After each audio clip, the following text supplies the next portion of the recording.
Hi friends, சர்மிளாஸ் கிச்சனில் இன்றைக்கி பார்க்க போகிறது பாஸ்தா நம்ம எல்லோருக்கும் பிடிச்சது, ரொம்பவும் பிடிக்கும். குழந்தைங்களுக்கு பாஸ்தா ரொம்ப பிடிக்கும். எப்படி செய்யலான்னு பார்க்கலாம். பேனை ஹீட் பண்ணிக்கங்க. ஹீட் ஆனோடனே ஒரு 4 ஸ்பூன் அளவுக்கு ஆயில் சேர்த்துக்கலாம்.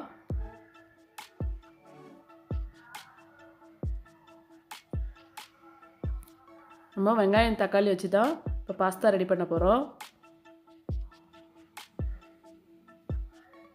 இப்போ ஆயில் ஹீட் ஆகிடுச்சு. இப்போ ஒரு 6 வெங்காயத்தை சின்ன சின்னதாக கட் பண்ணி சேர்த்துருக்கேன்.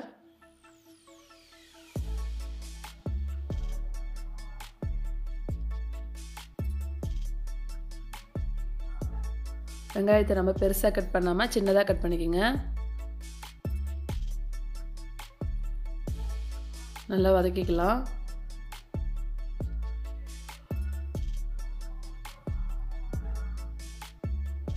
இப்போ 1 ஸ்பூன் சால்ட் சேர்த்துக்குங்க.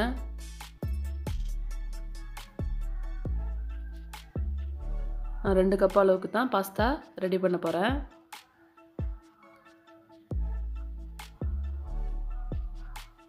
ரெண்டு தக்காளி சேர்த்துருக்கேன். நல்லா பழுத்த தக்காளியாக 2 தக்காளி சின்னதாக கட் பண்ணி சேர்த்துருக்கேன். அதையும் போட்டு நல்லா வதக்கிக்கலாம்.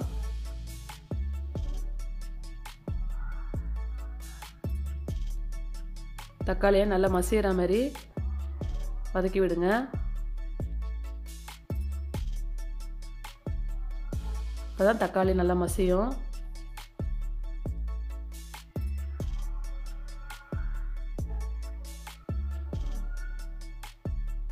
இப்போ 1 ஸ்பூன் இஞ்சி பூண்டு பேஸ்ட் சேர்த்துருக்கேன்.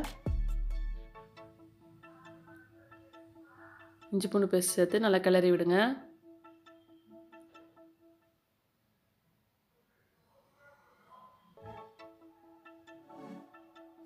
இப்போ 1 ஸ்பூன் ஜீரகத்தூள் சேர்த்துருக்கேன்.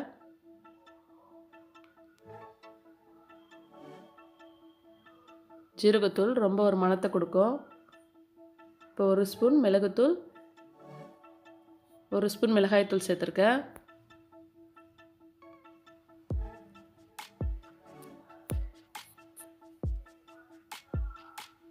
சேர்த்து நல்லா கிளறி விட்டுக்கலாம்.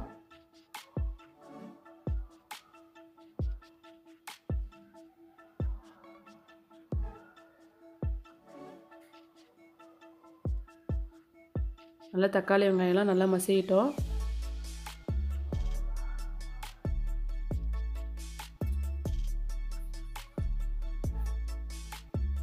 இப்போ 1 ஸ்பூன் மஞ்சள் தூள் சேர்த்துக்கலாம்.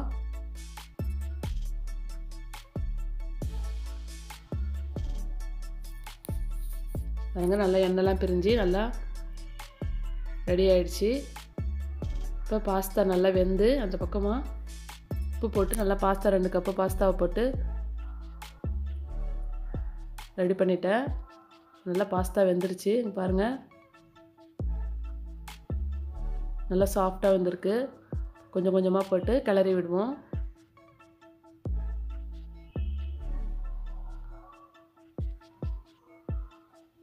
நல்லா மசாலாலாம் நல்லா ஒட்டுற அளவுக்கு கிளறி விடுங்க. இந்த பாஸ்தாலேயே நான் உப்பு போட்டு தேவையான அளவு உப்பு போட்டு வேக வச்சுருக்கேன். நீங்கள் உப்பு இருக்கான்னு செக் பண்ணி பார்த்துக்குங்க. பாருங்கள், நல்லா கிளறி பாஸ்தா சூப்பராக ரெடி ஆகிடுச்சு. நம்ம குழந்தைகளுக்கு ரொம்ப பிடிக்கும்.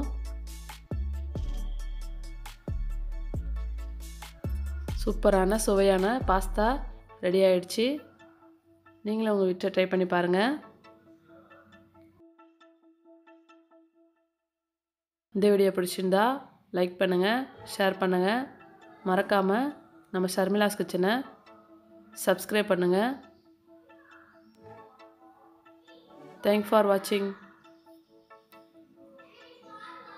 தேங்க்யூ.